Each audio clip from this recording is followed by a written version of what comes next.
My parents forced me to donate my liver to my abusive sister, then a DNA test exposed everything. You're nothing but a walking spare parts catalogue. Those were the only words my father spoke to me that day. No emotion, no hesitation, just cold, calculated truth from a man who raised me for 34 years. I'm Olivia, and until that moment, I thought the worst thing my family could do was treat me like I was invisible. I was wrong. Hours earlier, my mother had torn my medical consent forms to pieces in the middle of Mercy General's lobby, screaming, "You're letting Madison die." Strangers stared. Security guards tensed. I stood there frozen, papers floating to the floor like snow from a nightmare I never asked to live. They said this was about love, about family loyalty. But it wasn't. It was about control. And the one thing they never wanted me to discover, that my entire existence had been built on a lie. I wasn't a daughter. I was an insurance policy. What they didn't realize was that the day they tried to humiliate me in front of everyone was the day I stopped playing by their rules. They thought shame would chain me forever. But they forgot one crucial thing: I don't break. Not for strangers, not for blood relatives, and definitely not for people who only kept me around to harvest my organs. Have you ever discovered your whole life was just a transaction? Tell me in the comments, because what I did next changed everything. The torn pieces of my consent forms scattered across Mercy General's pristine floor like confetti from a celebration I was never invited to. My mother stood over me, chest heaving with a fury that could melt steel. "Do you think you get to stand there and play victim?" she spat, her voice slicing through the lobby's hushed atmosphere like shattered glass. "Madison is dying, Olivia. Dying. And you're doing absolutely nothing." Her words weren't new. They'd been sharpened over decades, honed into weapons that fit perfectly in her mouth. Behind the glass wall of room 418, Madison lay in her hospital bed, pale and fragile, yet still managing that trademark smirk that had haunted my childhood. Liver disease had stolen her golden complexion, but not her arrogance. Her eyes met mine through the glass, and for a split second, I hoped for something, anything, human.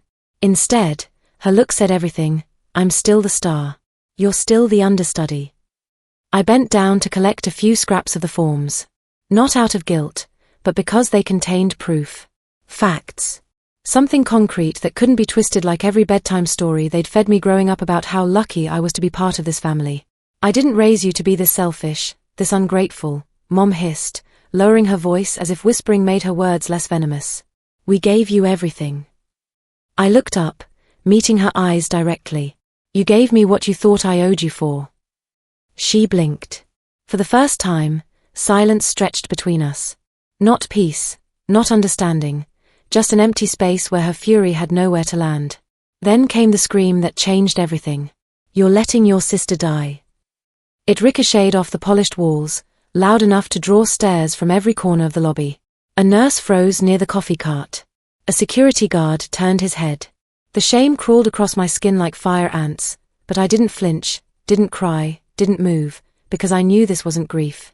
It was performance art. And I wasn't going to give her an encore. Through the glass, Madison tilted her head, a tiny smile playing at her lips. Ownership. That's all it had ever been for her. She didn't need to say a word. The script had been written years ago. Madison gets what she wants. Olivia gives it to her. But not today. I walked away from that lobby with the weight of 100 eyes burning into my back. Not one person stepped forward. Not one voice broke the silence to defend me. That was the thing about public humiliation. It doesn't just embarrass you. It isolates you. And isolation was the language my family spoke fluently. By the time I reached the elevator bank, the digital clock above the doors read 2:47 p.m. I remember it precisely because I remember thinking, this is when everything shatters. Not when they scream, but when I refuse to. I didn't yell back. I didn't collapse in tears. I just walked, because I finally weren't trying to save Madison. They were trying to prove they still owned me. I found a quiet alcove near the chapel, my heart hammering like a war drum. I pulled out my phone and scrolled to the email I'd kept buried for 3 months, the one that would blow their carefully constructed world apart. Gene Tech DNA analysis, confidential results. The timestamp read 3 months ago, the day I'd secretly taken the test before anyone even asked me to donate. Back when I still believed silence might buy me peace. The message was clinical, brutal in its simplicity. No genetic compatibility detected with submitted sample. I wasn't a match. Not partial, not marginal, not even close. They knew.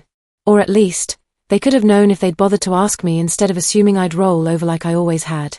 But why ask when assumption makes such an effective leash? I hit forward and added one recipient, Dr. Patricia Wells, Madison's hepatologist. Subject line, reconfirming genetic incompatibility for official records. I see, said my attorney, Jessica Martinez, because if this circus turned legal, I wanted my armor in place before the first shot was fired. I stared at my name in the signature block. Olivia Chen, not Madison's sister, not Helen's daughter, just me. And for the first time in my life, that felt like a declaration rather than a deficiency. When I looked up, Dad was there. Not storming toward me, not shouting, just standing there like a monument to disappointment. He didn't say my name. He never had, really. His voice was flat, almost bored. You're nothing but a walking spare parts catalogue. No raised tone, no venom, just fact delivered like a weather report, inevitable and unchangeable. And somehow that hit harder than any scream. I didn't cry. Didn't ask what he meant. That would have given him the satisfaction of believing I didn't already know. Instead, I let his words settle on my shoulders like wet concrete, heavy, hardening, but not crushing me. Behind him, Madison's room glowed like a stage set. She didn't move, didn't blink, just watched like a queen surveying her chess pieces. I stepped sideways, careful not to brush his arm. Once, that might have felt like defiance. Now it just felt like self-preservation. By the time I reached the parking garage, my chest was tight, but my mind was razor-sharp. I had 7 minutes before my Uber arrived, just enough time to open my notes app and type 3 sentences that felt like scripture. DNA test completed January 15th. Results received January 20th. Not a genetic match. Then, without thinking, I added, you cannot donate what you don't possess. You cannot love where you're not allowed to exist. And you cannot stay where you were never truly welcome. I hit save. My fingers didn't shake. Not anymore. This wasn't about refusal, it was about proof. Proof that I wasn't the villain they needed me to be. And soon, the whole world would know it too. I thought the worst was behind me when I walked out of Mercy General. I thought the truth burning in my phone was enough to stop the bleeding. I was wrong. 2 hours later, my phone buzzed with a message from Dr. Wells. Need to discuss an urgent discrepancy in your file. Can you return immediately? The phrasing was professional. The undertone wasn't. My stomach twisted into knots as I typed back, on my way. By the time I stepped into her office, the fluorescent lights felt harsher than before. She sat behind a mahogany desk, hands folded, a thick manila folder open in front of her like a wound waiting to be examined. Miss Chen, she began, voice measured but edged with something heavier, hesitation. Before we proceed, I need to verify something. When exactly did you last undergo genetic screening? I blinked. January, for the compatibility test. You have those results. She nodded slowly, tapping her computer screen with her pen. That's precisely the issue. Our system shows 2 separate genetic profiles, yours and Madison's. They don't align in any meaningful way. A cold wave washed down my spine. What do you mean, don't align? She didn't answer immediately. Instead, she turned her monitor toward me. 2 genetic charts side by side, color-coded markers. Showing where there should have been family connections. Except there weren't any. Not even distant ones. You are not biologically related, she said finally. 6 words. 6 words that cracked 34 years of reality clean in half. I stared at the screen, then at her, waiting for a laugh, a qualifier, something to soften the blow. Nothing came, just silence humming like electricity between us. My voice caught. I swallowed hard. I'm adopted. She exhaled slowly, as if bracing for my next question. That's what the genetic data indicates. We ran the analysis 3 times to be absolutely certain. My first thought wasn't relief. It wasn't even anger. It was something darker, a realization curling like smoke in my chest. They knew. They had always known. Every cold glance, every casual "we didn't have to take you in," every time love felt like a receipt instead of a gift, it all crystallized into one brutal truth. I wasn't their daughter. I was their insurance policy for Madison. For a long moment, I couldn't move, couldn't breathe. The room pressed in like a vice. "I'll need documentation," I said finally, my voice sounding foreign even to me. "All of it, printed and notarized." "You'll have it," Dr. Wells replied quietly. "And Olivia, you should know, you have every right to speak with our legal department. What happened here, what was concealed from you, crosses serious ethical boundaries." I stood on legs that felt like they belonged to someone else, the manila folder clutched like a lifeline. My phone buzzed again, Mom's name flashing across the screen. I let it ring. Outside Dr. Wells' office, the hospital felt louder than before. Nurses moving like schools of fish, voices overlapping, distant laughter that sounded hollow and wrong, like the world didn't know it had just shifted on its axis. I reached the west corridor and stopped by a window overlooking the parking lot. Cars glinting in the afternoon sun, people living lives that hadn't just exploded in their faces. I pressed my forehead against the cool glass and whispered the only words that made sense. It was never about saving her. It was about control, about leverage, about keeping me trapped in a debt I never owed. Now they tried to bury the truth under layers of guilt and forged paperwork. But truth doesn't rot. It waits. I turned from the window, spine straight, jaw locked. They thought I was finished. They thought silence was my default setting. They were wrong. This wasn't survival anymore. This was war. I walked back into the hospital's conference room before the chairs had even cooled from Helen's little gratitude ceremony. The banner still hung, community rallies for Madison Chen. The lights still burned, and the cameras were still being packed away by the news crews.